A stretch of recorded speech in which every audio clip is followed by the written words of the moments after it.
Everyone, स्वागत है आप सभी का आपके अपने YouTube चैनल इजी फिजिक्स महिला क्रांति मैम के साथ। मैं हूं आपकी मैम महिला क्रांति और आप सभी बच्चों के लिए आज मैं लेकर के आ गई हूं चैप्टर करंट इलेक्ट्रिसिटी। बिल्कुल हम माइंड मैप कर रहे हैं, माइंड मैप की सीरीज हम यहाँ पर कवर कर रहे हैं, जिसमें आपको सारे चैप्टर्स के माइंड मैप मैं यहाँ पर बनवा रही हूँ। लास्ट मिनट क्विकली रिविजन आप कर पाओगे और बहुत अच्छे से समराइज करके फिजिक्स के बहुत सारे फॉर्मूलेस को याद रखने का जो टेंशन है, जो हेडेक है, उसके लिए बहुत अच्छा हैक लेकर के मैं आ गई हूँ। सारे चैप्टर्स के माइंड मैप मैं आप लोगों को दे रही हूँ और अगर अभी तक आप लोगों ने बाकी चैप्टर्स के माइंड मैप नहीं देखे हैं तो एक बार आई बटन में ऊपर जरूर क्लिक करेंगे और पूरी प्लेलिस्ट चेक करेंगे। हर चैप्टर के माइंड मैप देखो, खुद कॉपी में देखकर साथ साथ बनाओ और दोस्तों को भी शेयर करो। और एक बार कमेंट सेक्शन में मुझे लिख करके जरूर बताना कि आपको कितना हेल्पफुल हो रहा है ये माइंड मैप, राइट? तो आप सबके कमेंट्स मेरे लिए बहुत जरूरी है। फिलहाल आज हम कर रहे हैं करंट इलेक्ट्रिसिटी का माइंड मैप, तो जल्दी से शुरू करते हैं हम। तो यहाँ पे हम लोग करंट इलेक्ट्रिसिटी का माइंड मैप जब बना रहे हैं तो हम लोग जो है डेफिनेटली करंट से शुरू करेंगे। सो सबसे पहले लिख लेते हैं यहाँ पर करंट इलेक्ट्रिसिटी,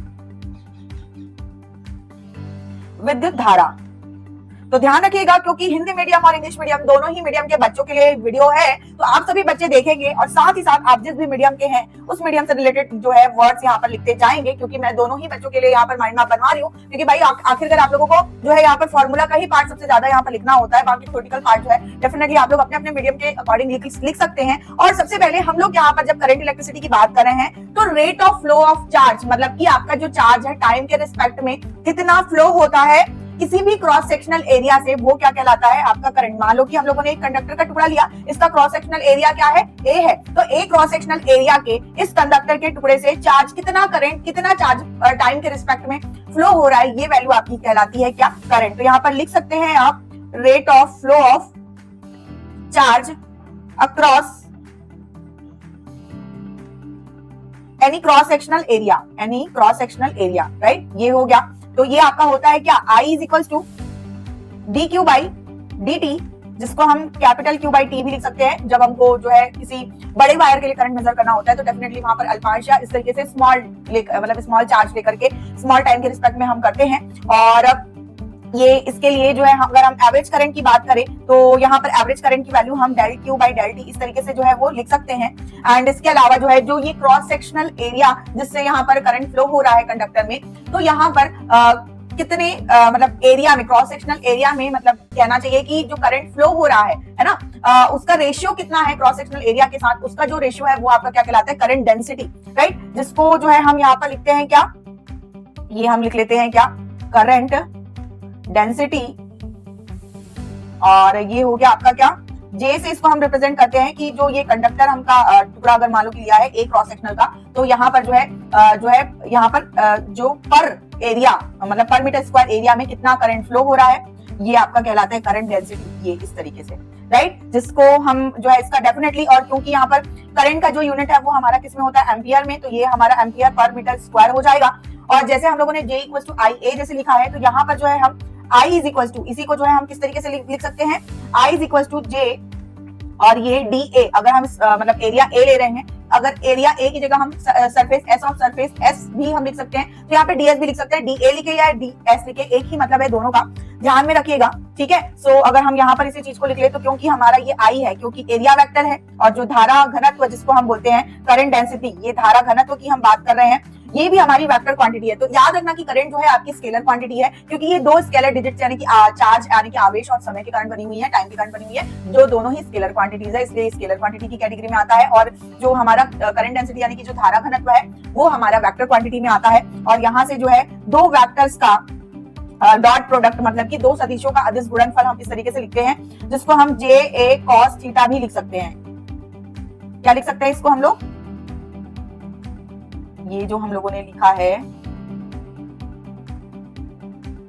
इसको हम थोड़ा नीचे कर देते हैं, यहाँ पे जगह बना लिया हम लोगों ने, और यहाँ पर हम लिख सकते हैं क्या? I is equal to J A cos theta, यूं इस तरीके से, राइट? ये हो गया, ये इक्वेशन हम लिख सकते हैं। अच्छा, इसके अलावा जो है जे का जो रिलेशन है वो कंडक्टिविटी के साथ भी होता है, तो यहाँ पर J is equal to sigma E के फॉर्म में भी लिखा जाता है धारा घनत्व यानी कि करंट डेंसिटी का इक्वेशन, जो कि ओम्स लॉ भी कहलाता है। जस्ट इक्वेशन यहाँ पर मैंने समराइज करके दिखा दिया, इसके बारे में मैं जब कंडक्टिविटी बताऊंगी, जब आप लोगों को ओम्स लॉ बताऊंगी तब बता दूंगी। वैसे आप लोगों ने सब कुछ पढ़ा हुआ है, हम जस्ट यहाँ पर माइंड मैप ड्रॉ कर रहे हैं, तो आई होप कि आप लोगों को सारे कॉन्सेप्ट पहले से आते हैं, राइट? इसके बाद जो है नेक्स्ट हम ओम्स लॉ की बात करेंगे यहाँ पर, तो ये हो गया आप लोगों का ओम्स लॉ, ठीक है? तो ये ओम्स लॉ के लिए सबसे पहले हम यहाँ पर अपवाह वेग, अनुगमन वेग यानी कि ड्रिफ्ट वेलोसिटी की बात कर रहे हैं, ठीक है, ड्रिफ्ट वेलोसिटी, अपवाह वेग, ठीक है। सो यहाँ पर ये इसके लिए जो इक्वेशंस है VD इज इक्वल्स टू, हमारे पास इक्वेशन होता है I अपॉन NEA, और क्योंकि अभी हम लोगों ने पढ़ा I बाई A जो है वो क्या होता है J, तो करंट डेंसिटी के फॉर्म में भी ये इक्वेशन हम लिख सकते हैं, क्या हो जाएगा J अपॉन NE, इस तरीके से ये करंट डेंसिटी के फॉर्म में भी हो जाएगा। इसके अलावा जो एक और फॉर्मूला होता है ये ड्रिफ्ट वेलोसिटी का, वो होता है आप लोगों का माइनस E टाउ, और ये कैपिटल E जो है आपका ये इलेक्ट्रिक फील्ड अपॉन M, ठीक है। तो ये मास हो गया चार्ज का इस तरीके से, और जब हम लोग ये जो फॉर्मूला हम लोगों ने ऊपर लिखा है करंट अपॉन NEA, अगर इसको हम इस तरीके से ट्रांसफर कर दे कि सारा पार्ट जो है लेफ्ट साइड अगर चला जाए तो उसको NEA VD, इस फॉर्मेट में भी हम ये फॉर्मूला लिख सकते हैं, और ये आप लोगों के ऑब्जेक्टिव क्वेश्चंस में भी पूछे जाते हैं, या इस फॉर्मूला से रिलेटेड न्यूमेरिकल्स आप लोगों को पूछे जाते हैं, चाहे कंपटीशन एग्जाम हो चाहे आपका बोर्ड एग्जाम, ये बहुत इंपॉर्टेंट पार्ट है आप लोगों का। और इसके अलावा जब हम अनुगमन वेग, अपवाह वेग या ड्रिफ्ट वेलोसिटी का जब कॉन्सेप्ट पढ़ रहे होते हैं, वहां पर जो है हम लाइक रिलैक्सेशन टाइम, शांति काल टाउ जिसको कहते हैं, उसके बारे में पढ़ते हैं कि दो क्रमागत टक्कर, मतलब कि दो कंटिन्यूअस जो टक्कर होते हैं उनके बीच थोड़ी देर के लिए क्या होता है, टक्कर होता है, तो वो जो थोड़ी देर के लिए टक्कर होता है सभी इलेक्ट्रॉन्स, फ्री इलेक्ट्रॉन्स के बीच में, उन सब का जो एवरेज हम निकालते हैं टाइम का, वो आपका जो है रिलैक्सेशन टाइम यानी कि शांति काल कहलाता है, जिसके लिए इक्वेशन हम यहाँ पे लिख लेते हैं, रिलैक्सेशन टाइम, शांति काल, इसको हम कहते हैं क्या, टाउ। ये होता है इसका रिलेशन आपका 1/√T, तो टेम्परेचर के साथ ये किस तरीके से क्या होता है, रिलेटेड होता है। इसके बाद जो है हमारे ओम्स लॉ में बारी आती है किसकी, तो रजिस्टर की बारी आती है। तो बेसिकली क्योंकि ओम्स लॉ में फिर हम लोग क्या करते हैं, V is equals to V directly proportional to I, और यहाँ से होता है V is equals to IR, right. तो हमें यहाँ पर जैसे ही हम प्रोपोर्शनैलिटी कांस्टेंट हटाते हैं तो एक कांस्टेंट वैल्यू मिलती है R, जो कि फिक्स वैल्यू होनी चाहिए। इसके लिए कंडीशन होता है कि टाइम आपका जो है फिक्स होना चाहिए, और आपका प्रेशर, टेम्परेचर और वॉल्यूम, ये तीनों ही जो आपकी फिजिकल क्वांटिटीज, भौतिक राशियां जो है, ये तापमान और आपका दाब और ताप, ये तीनों ही क्या रहना चाहिए, कांस्टेंट रहना चाहिए। लंबाई और क्षेत्रफल भी क्या रहना चाहिए, कांस्टेंट रहना चाहिए। तो यहाँ पर हम लोगों को जो है R नियतांक मिलता है, जिसको हम प्रतिरोध या रजिस्टर कहते हैं। क्या कहते हैं, प्रतिरोध या रजिस्टर। तो यहाँ से हमारा जो है नया टॉपिक शुरू होता है, प्रतिरोध R, जिसको हम क्या कहते हैं, रजिस्टर।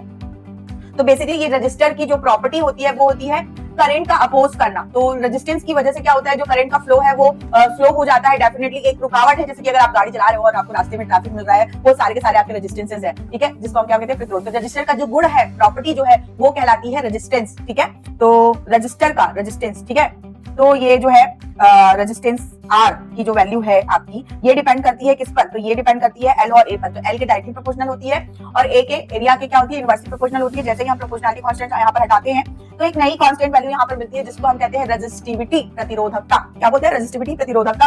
और यहाँ पर जो रेजिस्टेंस का यूनिट होता है, ये क्या होता है, ओम में होता है, राइट। और यहाँ से जो है हम रेजिस्टिविटी यानी कि प्रतिरोधकता के लिए फॉर्मूला लिख सकते हैं RA/L। क्या लिख सकते हैं, RA/L, राइट। अब रेजिस्टिविटी के लिए जो है यहाँ पर बेसिकली जैसे कि रेजिस्टिविटी और रेजिस्टेंस, ये बेसिकली क्या कर रहे हैं कि करंट के फ्लो में रुकावट बन रहे हैं। इसके अलावा एक और फिजिकल क्वांटिटी, भौतिक राशि होती है, जिसको हम कहते हैं कंडक्टिविटी, राइट। कंडक्टिविटी यानी कि चालकता, कंडक्टिविटी, चालकता जिसको हम कहते हैं। और बेसिकली इस रेजिस्टिविटी के साथ इसका जो रिलेशन होता है वो क्या होता है, लाइक ये मान लो कि कंडक्टिविटी है, ये 1/ρ हमारा, या फिर ρ इज इक्वल टू 1/σ हम लिख सकते हैं। ये रिलेशन हमारा होता है, और यहाँ पर ये बेसिकली इसका जो यूनिट है वो ओम मीटर में होता है, किसका, रेजिस्टिविटी का यूनिट, राइट। तो कंडक्टिविटी का यूनिट जो है ओम इनवर्स मीटर इनवर्स आपका जो है हो सकता है, या फिर ओम इनवर्स भी लिख सकते हैं, क्योंकि इसका जो है रेजिस्टेंस के साथ भी रिलेशन होता है, like sigma is equal to 1/r इस तरीके से, या फिर R इज इक्वल टू 1/σ, इस तरीके से भी जो है हम लिखते हैं। और बेसिकली अगर हम यहाँ पर टेम्परेचर के साथ रिलेशंस की बात करें, तो जब हम कंडक्टर्स की बात कर रहे होते हैं, तो क्योंकि जो हमारा रेजिस्टेंस है वो टेम्परेचर के क्या होता है, डायरेक्टली प्रोपोर्शनल होता है। तो टेम्परेचर बढ़ाते हैं तो आपका क्या बढ़ता है, रेजिस्टेंस बढ़ता है। और रेजिस्टेंस बढ़ता है मतलब क्यों, रेजिस्टिविटी बढ़ती है इसलिए रेजिस्टेंस आपका बढ़ता है, और जिसकी वजह से आपकी कंडक्टिविटी क्या होती है, डाउन होती है। या फिर आप इसका रिवर्स भी जो है लिख सकते हैं, राइट। इसके बाद जो है अगर हम यहाँ पर बात करते हैं तो इस रेजिस्टिविटी का टेम्परेचर के ऊपर डिपेंडेंसी क्या होती है, इसके बारे में हम बात करते हैं, किस तरीके से डिपेंड करता है। तो ये यहाँ पर हम लिख लेते हैं कि प्रतिरोधकता की ताप पर निर्भरता, ठीक है।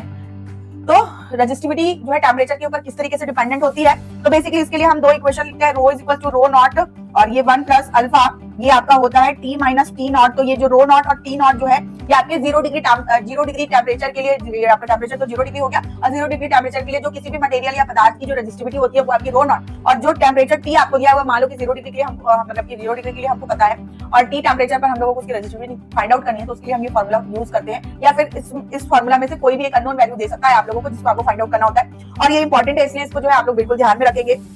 एंड इसके बाद जैसे सेम फॉर्मूला जो है इसी तरीके से हम जो है रेजिस्टेंस के लिए भी हम लिख सकते हैं, R is equal to R naught, ये हो गया आपका 1 plus alpha T minus T naught यू, इस तरीके से, ठीक है, ये हम इक्वेशन लिख सकते हैं। और यहाँ पर हम बात करेंगे किसकी, अल्फा की, तो अल्फा जो है ये आपकी कहलाती है प्रतिरोधकता गुणांक,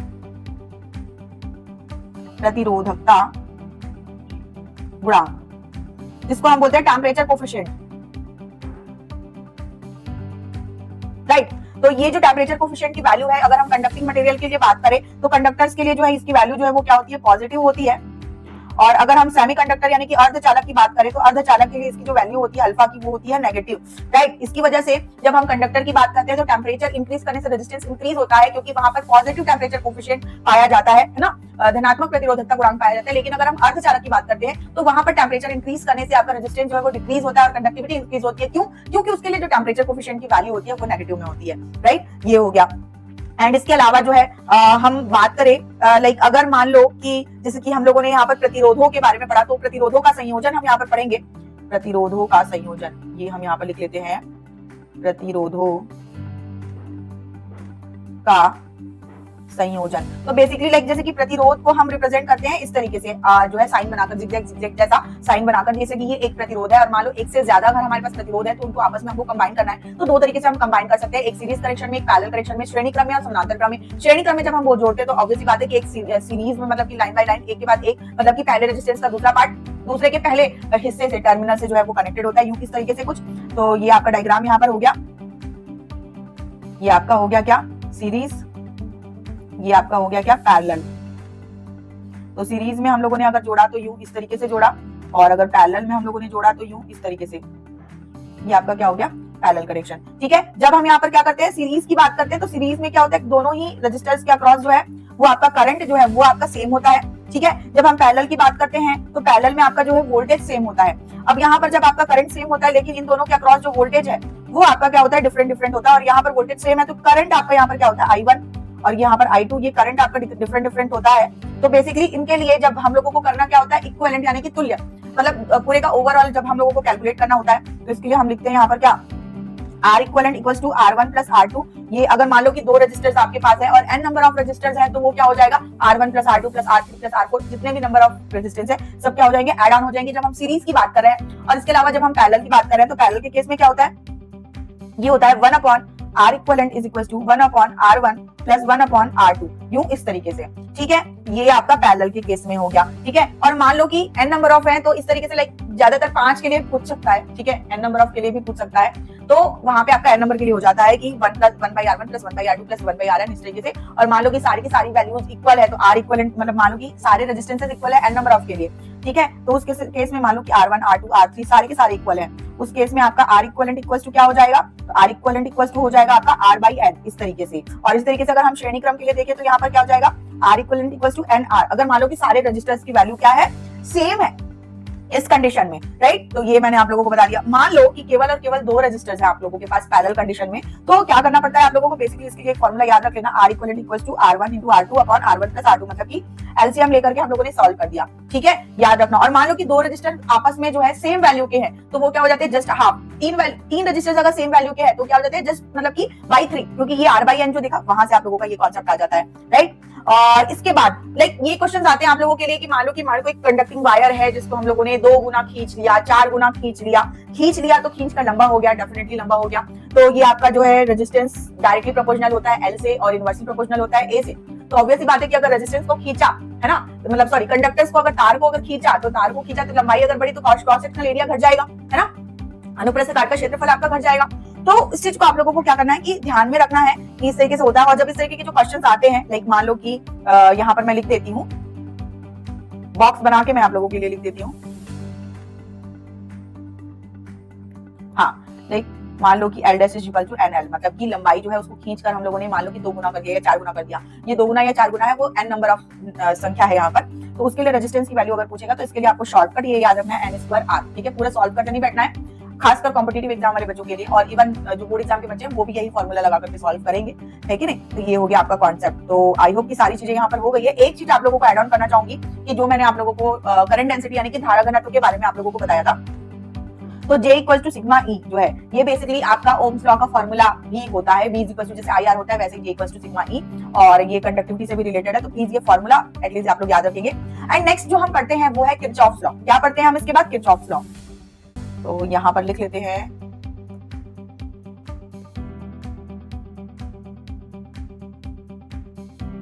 किरचॉफ लॉ, किरचॉफ का नियम, किरचॉफ्स लॉ, ठीक है। अब यहाँ पर जब हम किरचॉफ लॉ की बात करते हैं तो बेसिकली दो इसके नियम होते हैं, दो रूल्स होते हैं। एक जो है उसको हम कहते हैं संधि नियम, ठीक है, संधि नियम, और लाइक जिसको हम मतलब जो है किरचॉफ करंट लॉ भी बोलते हैं। क्या बोलते हैं? KCL, Kirchhoff current law. और एक होता है लूप नियम, जिसको हम क्या बोलते हैं? किरचॉफ वोल्टेज लॉ, ठीक है। तो जब हम यहाँ पर दो लॉज की बात कर रहे हैं तो बेसिकली यहाँ पर होता क्या है कि लाइक मान लो कि KCL यानी कि किरचॉफ करंट लॉ में जितनी भी करंट आ रही है और जा रही है, ठीक है, मान लो कि ये आ रही है, जा रही है, यूं इस तरीके से, तो यहाँ पर जितनी करंट आ रही है, जितनी करंट जा रही है, इनका हम क्या करते हैं? अलजेब्रिक सम यानी कि बीजगणितीय योग करते हैं। मतलब कि आने, या तो देखो यहाँ पर बेसिकली जो है साइंस हम लेते हैं, आ रही है अगर उसको आप पॉजिटिव ले रहे हो तो जो जा रही है उसको आप नेगेटिव ले सकते हो। इसका जस्ट रिवर्स भी ले सकते हो, अगर आ रही है उसको नेगेटिव ले रहे हो तो जा रही है उसको पॉजिटिव लेना है। मतलब दोनों में से कोई भी एक साइन लेना है। क्यों? क्योंकि इनका अलजेब्रिक सम क्या होता है? तो सारे करंट्स का अलजेब्रिक सम जो है 0 के इक्वल होता है, और यहाँ पर जो सारे करंट्स का अलजेब्रिक सम 0 के इक्वल होता है, राइट। तो लाइक यहाँ पर जो है आने वाली करंट्स, जितनी भी करंट्स आ रही है, आने वाली करंट्स इज इक्वल टू जाने वाली करंट्स, राइट। तो इस तरीके से आपका जो है होता है। तो इस चीज को ध्यान में रखना, आने वाली बराबर जाने वाली, ठीक है। ये आपका क्या हो गया? और जो है किरचॉफ का करंट लॉ हो गया। और बेसिकली ये बहुत सारे न्यूमेरिकल क्वेश्चंस में यूज होता है, तो प्लीज इसको ध्यान से रखेंगे। इसके रिलेटेड क्वेश्चंस भी जरूर प्रैक्टिस करेंगे, बहुत इंपॉर्टेंट है। और इसके बाद जब हम लूप नियम की बात करते हैं तो बेसिकली मान लो कि हमारे पास इस तरीके से कोई सर्किट है जिसमें ये R1 और ये R2 इस तरीके से है। यहाँ पर मान लो कि वोल्टेज कनेक्टेड है यूं इस तरीके से, और यहाँ पर इस वोल्टेज की वजह से मान लो कि सर्किट में जो है I करंट फ्लो हो रहा है, राइट। तो लूप नियम मतलब कि हमारे पास एक जो है क्लोज लूप, बंद लूप होना चाहिए, और वहां पर उस क्लोज लूप में यानी कि बंद लूप में जितने भी वोल्टेजेस हैं उनका अलजेब्रिक सम, बीजगणितीय योग क्या होता है? शून्य होता है। डेल V मतलब क्या? Summation of V is equal to 0 और minus V plus I R1 plus I R2 is equal to 0, यूं इस तरीके से, राइट। तो ये आपका क्या होता है? किरचॉफ वोल्टेज लॉ होता है। और वोल्टेज हो चाहे EMF हो, EMF ही मतलब एक वोल्टेज का ही रूप है, विभवांतर का ही एक रूप है, राइट। तो उसके लिए भी ये आपका किरचॉफ वोल्टेज लॉ जो है वो यूज होता है। तो इस तरीके से हमारा किरचॉफ लॉ यहाँ पर कंप्लीट होता है, राइट। अब इससे रिलेटेड न्यूमेरिकल क्वेश्चन डेफिनेटली आप लोग प्रैक्टिस करेंगे। और इसके अलावा नेक्स्ट हम यहाँ पर देखेंगे सेल के बारे में, इलेक्ट्रिक सेल के बारे में।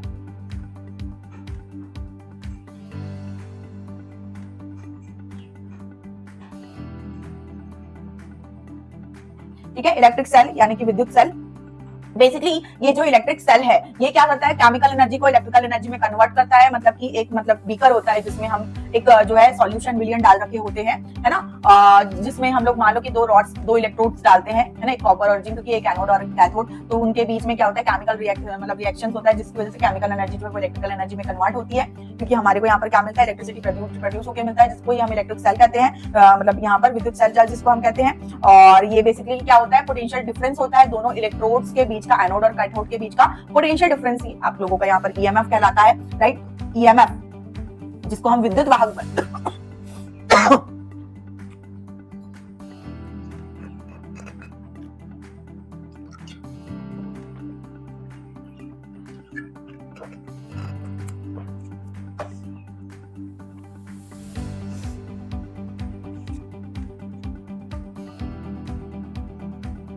EMF जिसको हम विद्युत वाहक बल के नाम से जानते हैं। और इसको रिप्रेजेंट करने के लिए बेसिकली हम कुछ इस तरीके से E लिखते हैं, क्योंकि आपका E जो है इलेक्ट्रिक फील्ड यानी कि आपका विद्युत क्षेत्र भी होता है। तो इसलिए थोड़ा सा E को हम जो है इस तरीके से डिजाइनर टाइप का लिख देते हैं, ठीक है। चलो ये हो गया।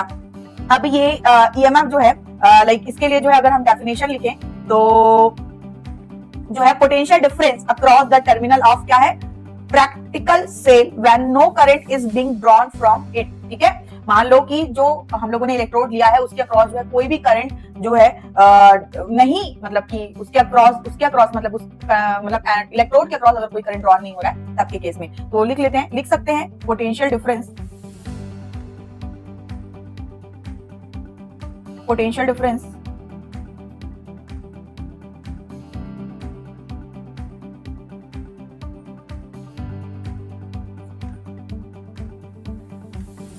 difference across the terminal of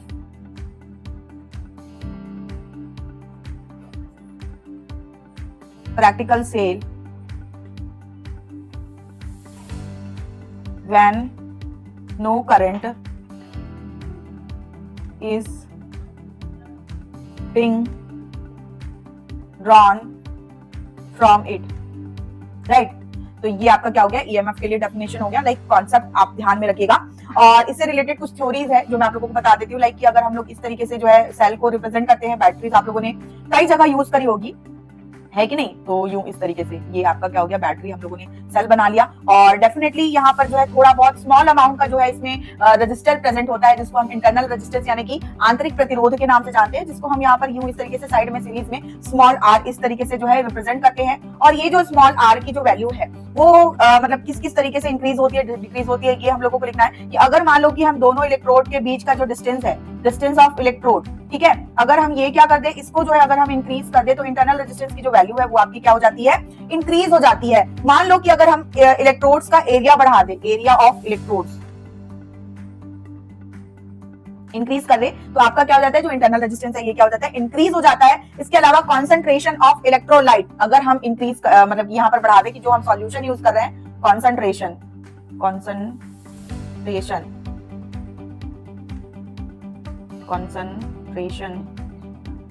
of electrolyte अगर हम क्या कर दे, इंक्रीज कर दे, तो यहाँ पर जो इंटरनल रेजिस्टेंस की वैल्यू है ये इंक्रीज हो जाती है। ठीक है, अगर मान लो कि हम यहाँ पर क्या करें, टेम्परेचर इंक्रीज कर दे, तो टेम्परेचर इंक्रीज करने से जो इंटरनल रेजिस्टेंस की वैल्यू है वो क्या हो जाती है, डिक्रीज हो जाती है। तो ये चार जो थ्योरेटिकल पार्ट मैंने आप लोगों को बताया है, ये ऑब्जेक्टिव क्वेश्चन में पूछा जाता है, इसीलिए मैंने डेफिनेटली बताया है। तो प्लीज इसको आप ध्यान में रखना, बहुत अच्छे से ध्यान में रखना। एंड इसके अलावा कुछ फॉर्मूलाज जो है वो इलेक्ट्रिक सेल के लिए होते हैं। लाइक जो हमारा इलेक्ट्रिक सेल है, लाइक उसके लिए जो हमको पोटेंशियल डिफरेंस V जो हम लोगों को मिलता है, जो हम लोग किसी भी सर्किट में यूज करते हैं, वो हमारा जो ईएमएफ है, क्योंकि ईएमएफ में small resistance, internal resistance present होता है, तो उसके अक्रॉस कुछ पार्ट जो पोटेंशियल का है वो क्या होता है, मतलब लॉस होता है। ठीक है, जिसको हम यहाँ पर विभव पतन के नाम से जानते हैं, जिसको हम इस तरीके से -IR लिखते हैं, स्मॉल r। तो जो पोटेंशियल डिफरेंस यानी कि जो विभवांतर हम लोगों को मिलता है, बेसिकली जो हमारे सर्किट्स में लगता है, वो ईएमएफ -IR इस तरीके से मिलता है। तो ये इक्वेशन जरूर से याद रखना।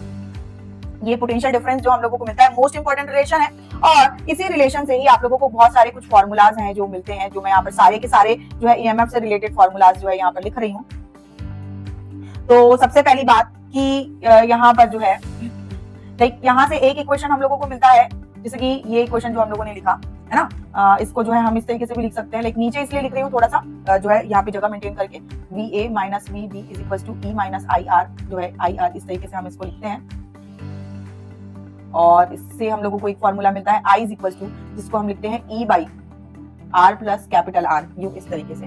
ठीक है, क्योंकि हमारा सेल के साथ यहाँ पर इंटरनल रेजिस्टेंस इस तरीके से कैलकुलेट रहता है, तो इंटरनल रेजिस्टेंस के लिए भी फॉर्मूला जो है यहाँ से हमको लिखना होता है। तो ये रिलेशन होता है इंटरनल रेजिस्टेंस और जो हमारा ईएमएफ और जो हमारा यहाँ पर पोटेंशियल डिफरेंस यानी कि जो विभवांतर है और विद्युत वाहक बल के बीच का जो रिलेशन E/V -1 इस तरीके से। तो फॉर्मूलाज को रटने की जरूरत नहीं है, ये जो बेसिक फॉर्मूला है यहीं से सारी चीजें जो है हम लोगों को आती है। तो ये हम लोगों ने सारा कुछ हम लोगों ने लिख लिया है यहाँ। इसके बाद हम लोग जो है यहाँ पर जो है इन इलेक्ट्रिक सेल्स का जो है वो क्या करते हैं, संयोजन करते हैं। तो ये आपका आ गया क्या है, सेलों का संयोजन। ठीक है, तो ये हम यहाँ पर लिख लेंगे, हम यहाँ पर लिखेंगे क्या, सेलों का संयोजन। ठीक है, कॉम्बिनेशन ऑफ इलेक्ट्रिक सेल्स। तो बेसिकली जब हम कॉम्बिनेशंस की बात करते हैं तो यहाँ पर जो है एक जो होता है वो आपका क्या होता है, सीरीज कॉम्बिनेशन होता है, और दूसरा जो होता है वो आपका क्या होता है, पैरेलल कॉम्बिनेशन होता है। तीसरा जो है वो हम लोग पढ़ेंगे यहाँ पर किसके बारे में, तो मिक्स्ड कॉम्बिनेशन के बारे में हम लोग पढ़ेंगे, मिक्स्ड कॉम्बिनेशन। और ये मिक्स्ड कॉम्बिनेशन बहुत ज्यादा इंपॉर्टेंट है, खासकर कॉम्पिटिशन एग्जाम वाले बच्चों के लिए, राइट। तो इसलिए आप लोग बिल्कुल ध्यान से देखना। जब हम क्या करते हैं, सीरीज में कनेक्ट करते हैं, तो लाइक जब सीरीज में कनेक्ट करते हैं तो बेसिकली हमारे जो सेल है ये इंटरनल रेजिस्टेंस के साथ होते हैं, अपने अपने इंटरनल रेजिस्टेंस के साथ, ये कुछ इस तरीके से, और एन नंबर ऑफ मान लो की है या फिर 2 या 3 ही है केवल और केवल, तो इनके लिए जो इक्विवेलेंट रेजिस्टेंस की सॉरी इक्विवेलेंट ईएमएफ की जो वैल्यू होती है, क्या हो गया भाई, इक्विवेलेंट ईएमएफ की जो वैल्यू होती है ये इस तरीके से, ये हम इसको लिखते हैं E1 plus E2 plus E3, इन सब के लिए E1 E2 E3, और ये R1 R2 और R3 यहाँ पर इंटरनल रेजिस्टेंसेस है, तो ये प्लस डैश डैश पूरा n नंबर ऑफ तक का होता है। R equivalent is equal to होता है R1 plus R2 plus R मतलब R3 और डैश डैश पूरा n नंबर ऑफ तक के लिए, और यहाँ पर current I is equal to, इनके लिए जो हम करंट लिखेंगे तो थोड़ा सा यहाँ पे स्पेस मैनेज कर लेते हैं, और यहाँ पे ये लिख लिया n, और यहाँ पर जो है इनके लिए जो करंट की वैल्यू है I इज इक्वल टू, अगर मान लो कि देखो सारे के सारे ईएमएफ की वैल्यू सेम है, तो सारे के सारे ईएमएफ की वैल्यू सेम है, उस कंडीशन में जो है ये क्या हो जाएगा, NE हो जाएगा, और मान लो कि सारे के सारे इंटरनल रेजिस्टेंस की वैल्यू भी सेम है, ठीक है, तो इस केस में NR हो जाएगा या फिर प्लस, कब हुआ, जब E1 equal to E2 equal to मतलब सारे के सारे E3 इक्वल टू सारे के सारे n नंबर ऑफ संख्या तक के क्या है, इक्वल है, और इसी तरीके से आपका जो है इंटरनल रेजिस्टेंस अगर इक्वल है तो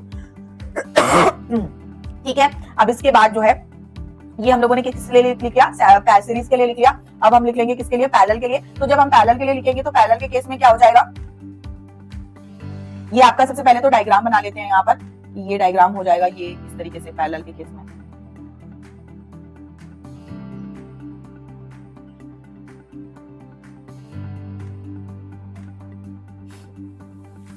ठीक है, ये हो गया। अच्छा, अब इसके बाद क्या होगा, लाइक इक्विवेलेंट रेजिस्टेंस के साथ साथ ईएमएफ भी लिखेंगे यहाँ पर, इंटरनल इक्विवेलेंट रेजिस्टेंस और यहाँ पे ईएमएफ, तो ईएमएफ की जो वैल्यू होगी वो E1 by R1 plus E2 by R2 plus E3 by R3 plus dash इस तरीके से n नंबर ऑफ के लिए होगा, और अपॉन में यहाँ पर क्या होगा 1 by R1 plus 1 by R2 plus 1 by R3 इस तरीके से डैश डैश डैश, ठीक है, ये हो गया, है कि नहीं। तो ये इक्वेशन आप लोगों का हो गया किसके लिए, पैरेलल के लिए। तो आप देख पा रहे हो कि यहाँ पर जो इक्वेशन हम लोगों को मिला है वो ईएमएफ का है, और इसी तरीके से अगर हम R इक्विवेलेंट लिखेंगे तो ये इक्वेशन होता है, R इक्विवेलेंट के जो इक्वेशन होता है बिल्कुल रजिस्टर की तरह, रजिस्टर के केस में जैसा आप लोगों ने लिखा था बिल्कुल वैसा ही होता है, ये 1 by R equivalent is equal to 1 by R1 plus 1 by R2 plus 1 by R3 इस तरीके से n नंबर ऑफ के लिए पूरा, ठीक है। तो ये हम लोगों ने सेल के कॉम्बिनेशन का सीरीज और पैरेलल कनेक्शन जो है वो पूरा देख लिया, राइट। अब लाइक अगर मिक्स्ड कॉम्बिनेशन की हम बात करें तो मिक्स्ड कॉम्बिनेशन जो हम लोगों ने यहाँ पर लिखा था ये बेसिकली जो है हम यहाँ पर लिख लेते हैं, थोड़ी सी जगह हमको बीट स्टोन के लिए बचानी है, तो ये आपका हो गया क्या, मिक्स्ड कॉम्बिनेशन, ठीक है। और मिक्स्ड कॉम्बिनेशन के लिए आपका जो डायग्राम है वो कैसा होता है, तो लाइक मान लो कि जैसे कि हम यहाँ पर बना लेते हैं, क्या यहाँ पर बना लेते हैं डायग्राम, ऊपर में लिख लेंगे इक्वेशन, ये जैसे कि सीरीज में कनेक्टेड है तो सीरीज कॉम्बिनेशन ये हो गया, मान लो कि n नंबर ऑफ तक है, और जितने सीरीज है उसी तरीके से इस तरीके से वही सारे जो है यहाँ पर पैरेलल में भी कनेक्टेड है, तो इस तरीके से, ठीक है। ये अब ये नीचे मान लो कि m नंबर ऑफ तक का है पैरेलल में इस तरीके से, ठीक है, तो ये थोड़ा सा कॉम्प्लिकेटेड हो जाता है ना। अब इसके लिए हम लोगों को यहाँ पर इक्वेशंस लिखने हैं, और ये क्वेश्चंस क्योंकि आते हैं तो ध्यान से देखिएगा, इनके लिए मैं इक्वेशंस लिख रही हूँ। तो जैसे कि अगर मान लो सारी वैल्यू सेम है ना, सारी वैल्यू सेम है, तो उस कंडीशन में आपका जो है लाइक ये इक्वेशन कैसे लिखेगा, रुको बताते हैं भाई, थोड़ा सा क्योंकि ये कॉम्प्लिकेटेड है कि नहीं। तो इसके लिए होता है R equivalent is equal to R by N, अगर मान लो कि सारे के सारे आपके क्या है, सेम है तो, है ना। और नहीं यहाँ पे थोड़ा सा हम लोगों को देखना होगा, लाइक ये इतना डायग्राम तो क्लियर है ना, हाँ चल डायग्राम क्लियर है।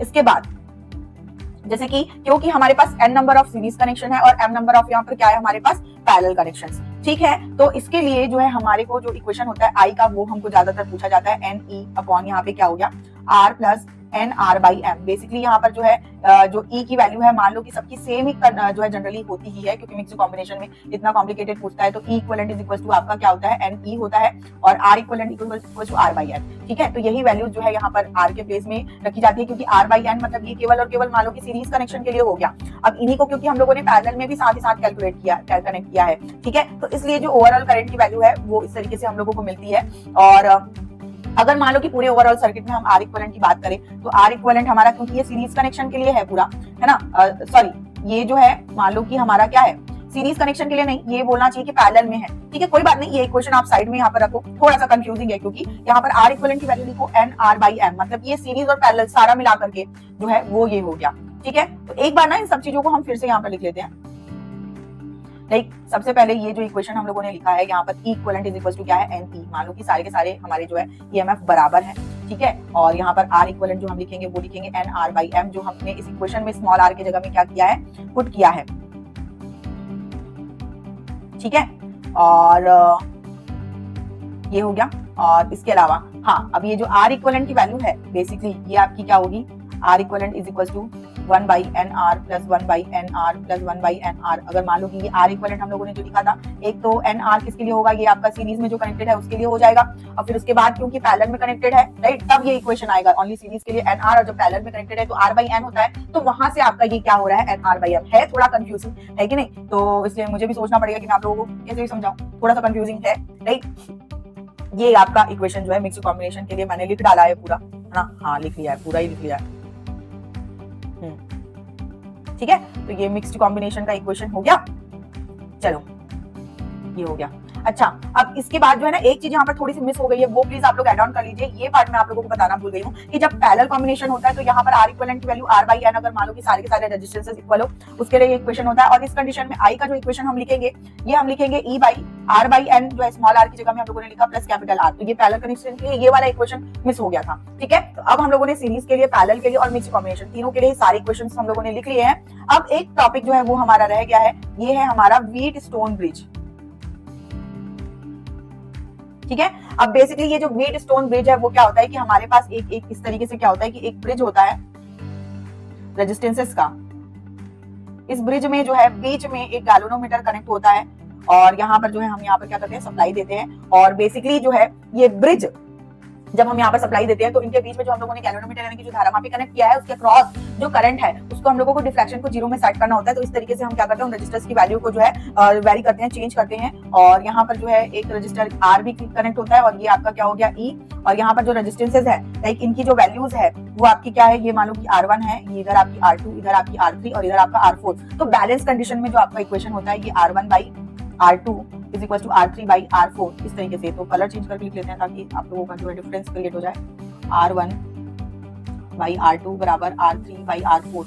बेसिकली हम लोगों को यहाँ से क्या पता चलता है कि जो आमने सामने के जो रजिस्टर्स हैं, जैसे कि इसको हम R1 into R4 is equal to R2 into R3 इस तरीके से भी लिख सकते हैं। तो दोस्तों आमने सामने के रेजिस्टेंसेस है, इनका मल्टीप्लिकेशन क्या होता है, इक्वल होता है। मतलब कि वहां पर व्हीटस्टोन ब्रिज जो है वो बैलेंस्ड है, और इस व्हीटस्टोन ब्रिज का बेसिकली जो है हम रजिस्टर से रिलेटेड जो इक्विवेलेंट निकालने के लिए जो क्वेश्चंस आते हैं वहां पर हम यूज करते हैं। इवन कैपेसिटर से रिलेटेड क्वेश्चन भी व्हीटस्टोन ब्रिज के कॉन्सेप्ट पर बेस्ड आपको पूछा जाता है, वहां पर रजिस्टर्स की जगह में कैपेसिटर्स कनेक्टेड होते हैं। तो ध्यान रखना, अगर आप लोगों को किसी भी ब्रिज के फॉर्म में कोई भी क्वेश्चन दिखे तो वहां पर इस तरीके से जो बीच का ब्रांच है फिर आप लोगों का बैलेंस कंडीशन में क्या होता है, हट जाता है, और ये जो व्हीटस्टोन ब्रिज का कॉन्सेप्ट है वहां पर यूटिलाइज होता है। और इस तरीके से हम लोगों ने जो है सारे के सारे करंट इलेक्ट्रिसिटी के कॉन्सेप्ट्स यहाँ पर देख लिए हैं। एक बार मैं आप लोगों को पूरा जूम आउट करके दिखा देती हूँ।